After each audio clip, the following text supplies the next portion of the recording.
वृंदावन शोभन नहीं, नंदगाम सुगाम, बंसी बट सोबट नहीं, श्री कृष्ण नाम सुनाम।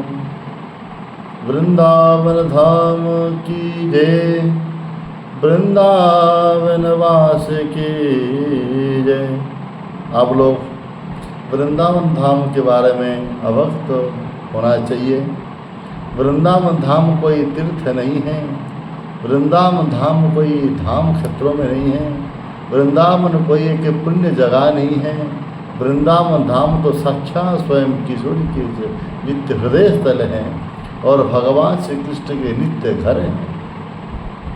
वृंदावन धाम तो राधा रानी के हृदय स्थल है।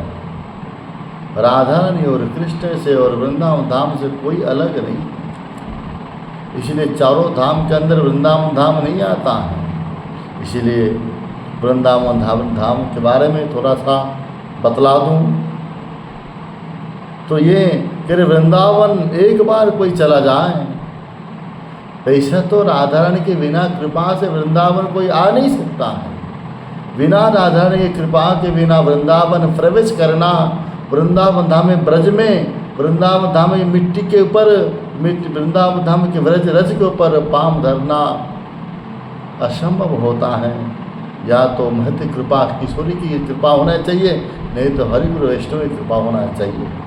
हरिगुरु वैष्णव ही तो कृपा करेंगे तो तब जा कर के राधा रानी की कृपा हो सकती है, तब जाकर हम वृंदावन धाम में प्रवेश कर सकते हैं। इसीलिए वृंदावन धाम का महिमा क्या है, वृंदावन धाम में जाने का क्या महिमा है, यहाँ बतला रहे हैं। कहले वृंदावन धाम एक बार कोई भी चले जाए, एक बार चले जाए तो 100 बार बद्रीनाथ जाने का फल प्राप्त हो जाता है।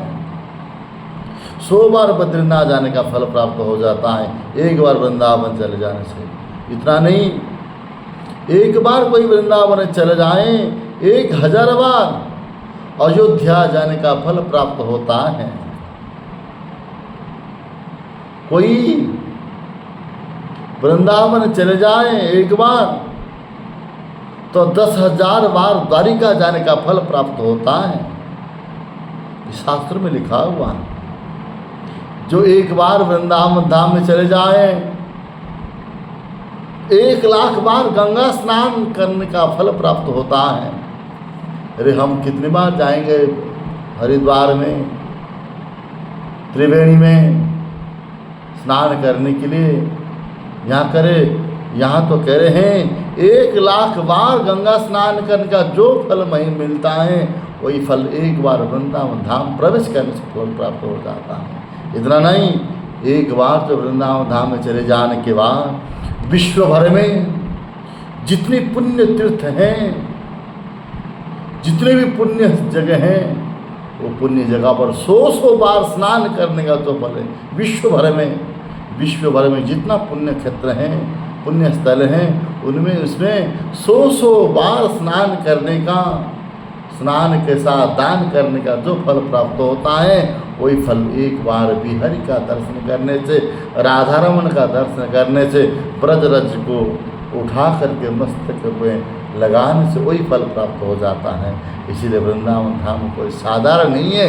इसीलिए तो कोई रसिक संत ने कहा है, किरत सुता की पग पग में प्रयाग जहाँ, केशव के केली कुंज कोटि कोटि काशी है। यमुना में जगन्नाथ, रेणुका में रामेश्वर, बद्री केदारनाथ बसे दास दास दासी है। गोपिन के द्वार द्वार बस हरिद्वार है, बद्री केदारनाथ बस दास दासी है। ना जान हम श्री वृंदावन वासी है, अरे हम वृंदावन वासी हैं।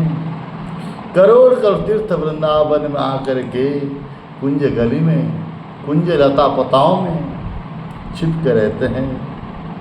इसीलिए आप आइए वृंदावन धाम में, और वृंदावन धाम एक बार आ जाने से सारी पृथ्वी का सारे तीर्थों का तपस्या का फल प्राप्त हो जाता है। बोले वृंदावन धाम।